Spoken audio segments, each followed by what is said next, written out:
Et allez, merci de nous retrouver en direct pour cette dernière conférence Bourse Live. Voilà, on est presque à l'issue de ces 2 jours de débat, de table ronde autour d'un thème que vous connaissez désormais bien, l'IA et l'innovation. Et pour en parler, c'est avec grand plaisir que je retrouve Lilia Pétavin, Executive Director et Portfolio Stratégie chez Goldman Sachs. Bonjour Lilia. Bonjour Laurent. Alors Lilia, on a souvent l'occasion de décrypter l'économie ensemble. Bah oui, grâce à l'émission Goldman Sachs décrypte l'éco.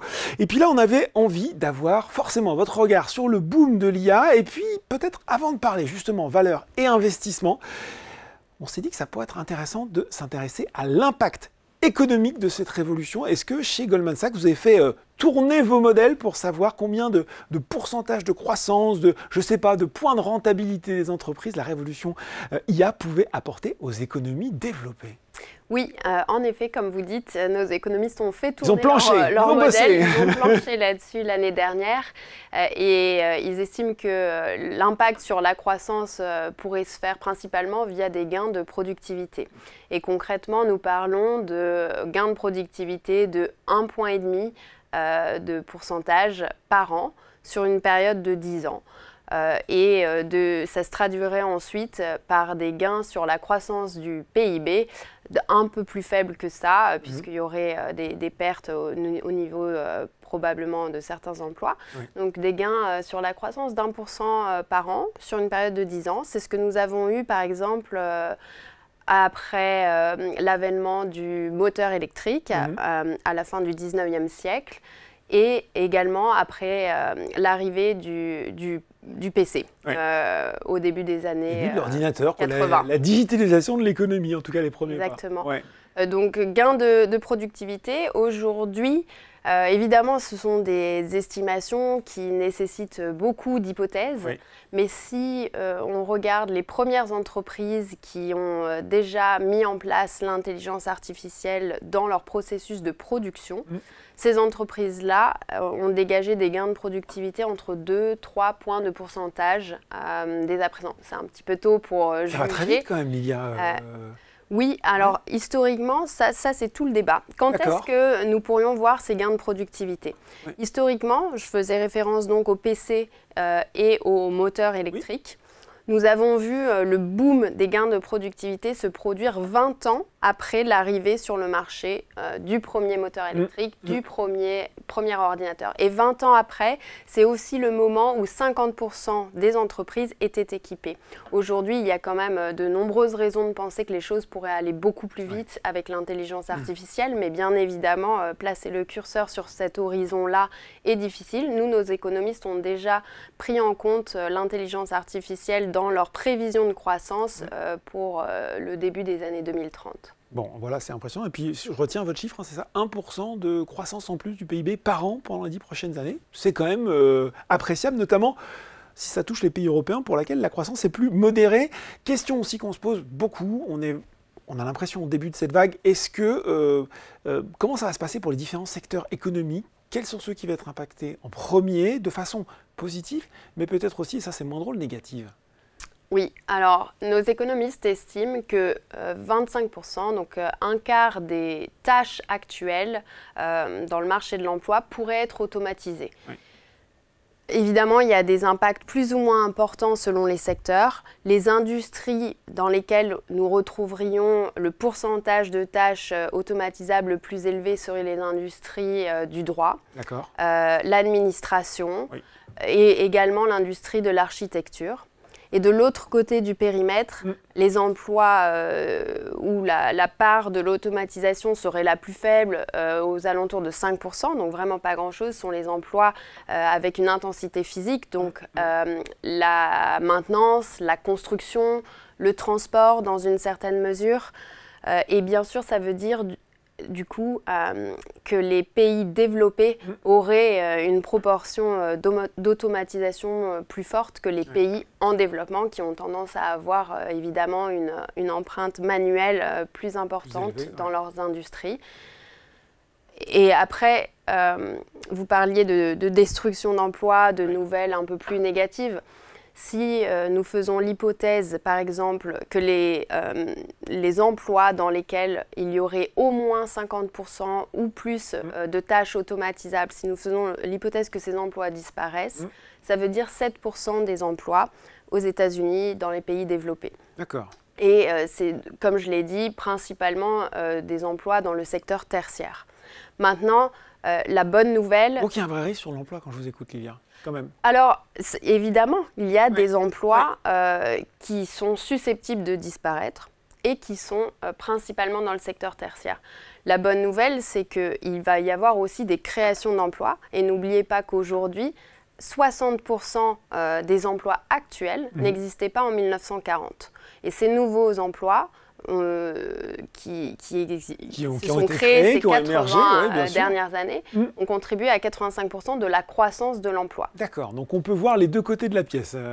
Oui, et puis enfin, au-delà de ces nouveaux emplois, il faut aussi garder en tête que pour la grande majorité des industries, l'intelligence artificielle va venir en complément d'un poste. Et donc, c'est là que nous aurons aussi des gains de productivité. Aujourd'hui, 57% des PDG souhaitent augmenter les salaires des employés qui savent manipuler l'intelligence artificielle. Donc, ça peut aussi vouloir dire plus de demandes, plus de croissance venant de la consommation, notamment dans le secteur du tourisme, des loisirs, par ce biais-là. Bon, ça veut dire qu'il va falloir continuer à se former. Rapide conclusion sur cette partie économie, ça veut dire impact plutôt positif, temps d'adaptation, mais quand même impact positif pour les économies, notamment les économies développées. Oui, et de la même façon, il est très très tôt pour juger. Oui. Mais si vous prenez en compte aujourd'hui les entreprises, si je prends les emplois, les 20% des emplois les plus vulnérables à l'automatisation, aujourd'hui, on n'a pas vu d'augmentation du taux de chômage plus significatif pour ces emplois-là que pour d'autres. Bon, effectivement, réponse très claire. On va regarder maintenant forcément, on a vu la partie économie, on va regarder les marchés. On va s'arrêter sur quelques performances. Je ne les ai pas réactualisées d'ailleurs parce qu'on voit qu'NVIDIA corrige un petit peu depuis quelques jours, est victime d'attaques, mais on est quand même, voilà, grosso modo, il n'y a pas si longtemps, on était à plus de 100% en un an sur NVIDIA, à 166% depuis le début de l'année. Microsoft qui monte un petit peu moins quand même, mais c'est 27% en un an. On a une progression qui est plus de 200% sur 5 ans pour Microsoft.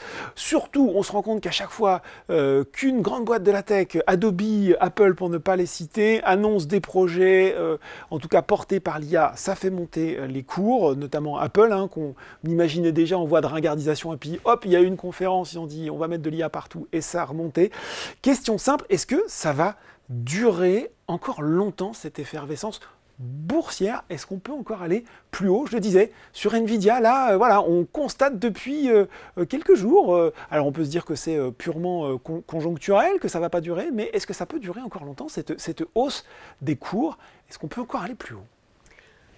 La réponse est oui, pour nous, parce que vous parliez des niveaux et en ce qui concerne les valorisations, par exemple, de NVIDIA, elles n'ont pas augmenté. D'ailleurs, elles sont même en baisse si je regarde leur niveau de la fin 2021. Donc, toute la hausse, toute la performance de NVIDIA, elle a été générée par les profits. Et aujourd'hui, si l'on en croit le consensus, la croissance des ventes de cette entreprise devrait être aux alentours de 200-250% sur les 2 prochaines années. C'est pas une hausse sur du sable, en fait, quand je vous écoute. Donc les multiples ne me semblent pas particulièrement élevés, et notamment, nous avions déjà fait l'exercice ensemble, si je les compare aujourd'hui à d'autres périodes qui ont été des bulles, aujourd'hui, les 7 magnifiques, donc les 7 premières entreprises des États-Unis qui sont essentiellement des valeurs technologie hormis Tesla, ces entreprises-là traitent sur des multiples de à peu près 25 de façon agrégée. 25, c'est la moitié des multiples que nous avions au début des années 2000 avant l'explosion de la bulle Internet. Ouais. C'est un tiers des niveaux de valorisation que nous avions en 1989 au moment de la bulle financière au Japon.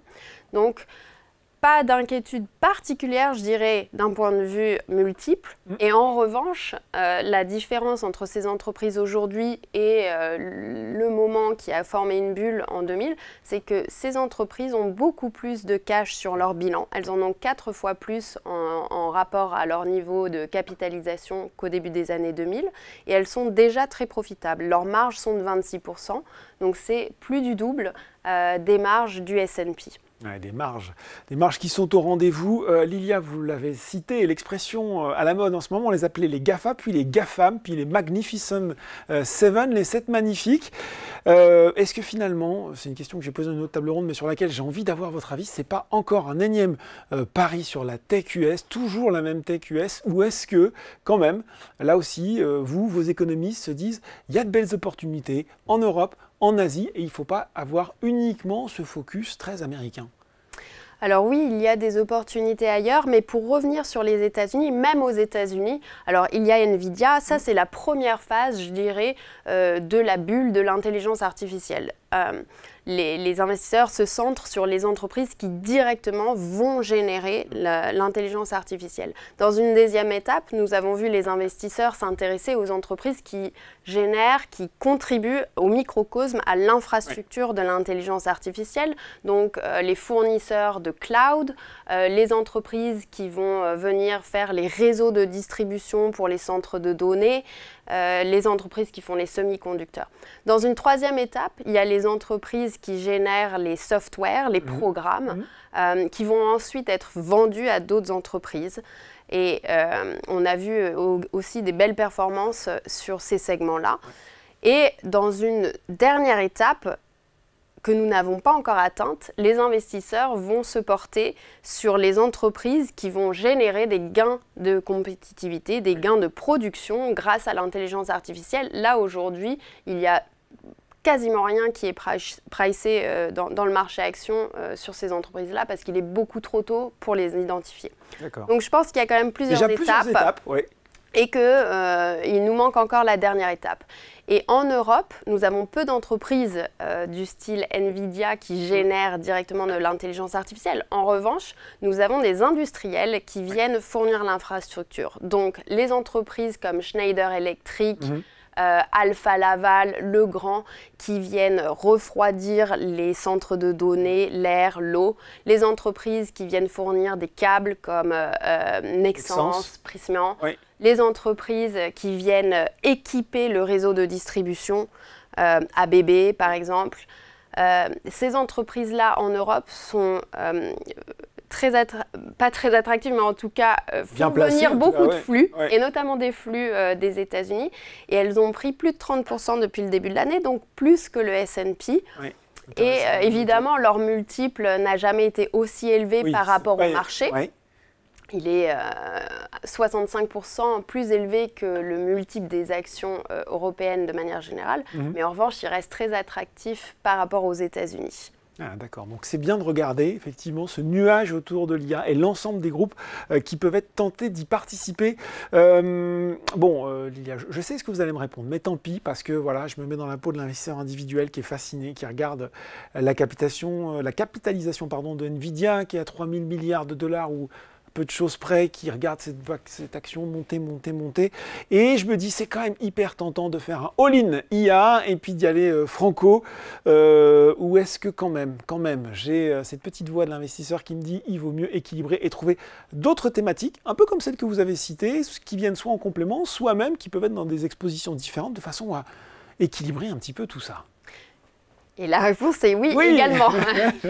Oui, je pense que ça a du sens de diversifier. Oui. Nous savons très bien que les industries dominantes économiquement, à un moment, ne le restent pas toujours par définition, parce que le régulateur va venir réduire les oligopoles, ou parce que de nouvelles industries vont venir les disrupter.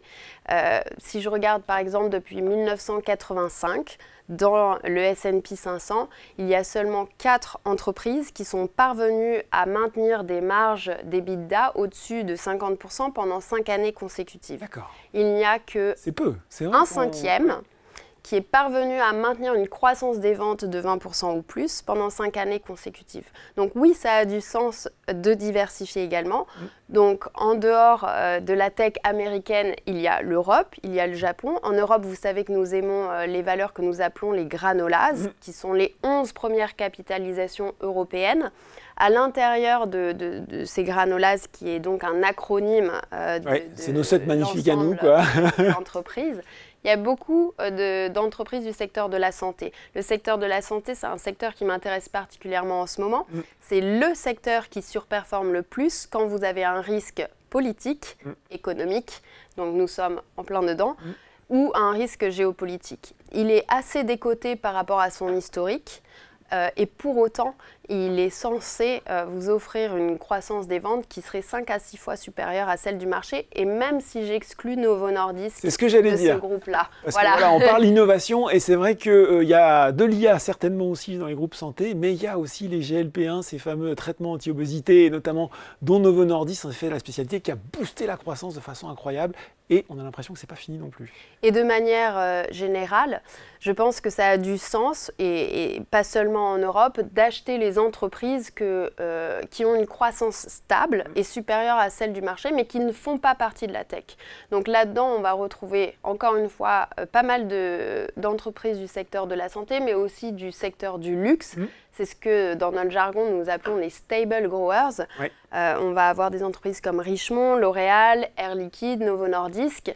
Et ces entreprises ont très bien performé également depuis le début de l'année. Et je pense qu'elles devraient continuer de performer dans cet environnement où nous sommes tout de même en fin de cycle, avec un ralentissement de la croissance économique, un ralentissement de la croissance des profits, et donc une prime que les investisseurs veulent payer pour les entreprises qui sont capables de délivrer une croissance supérieure à celle du marché. Bon, ben voilà, et puis Air Liquide et L'Oréal qui sont aussi au cœur de l'innovation. On a eu l'occasion de le dire dans nos différentes tables rondes avec ces deux entreprises. Merci beaucoup Lia pour cette vision 360 degrés, en tout cas à la fois économique et boursière sur ce développement de l'innovation et de l'IA sur la bourse.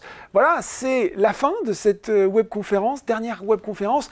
Alors n'oubliez pas, ce n'est pas quand même tout à fait terminé pour Bourse Live, les rencontres, puisqu'on se retrouve à 19h pour la Palme d'Or des jeunes actionnaires. Et puis avant ça, vous aurez le débrief bourse pour faire un point rapide sur les marchés. Merci de nous avoir suivis et à tout à l'heure.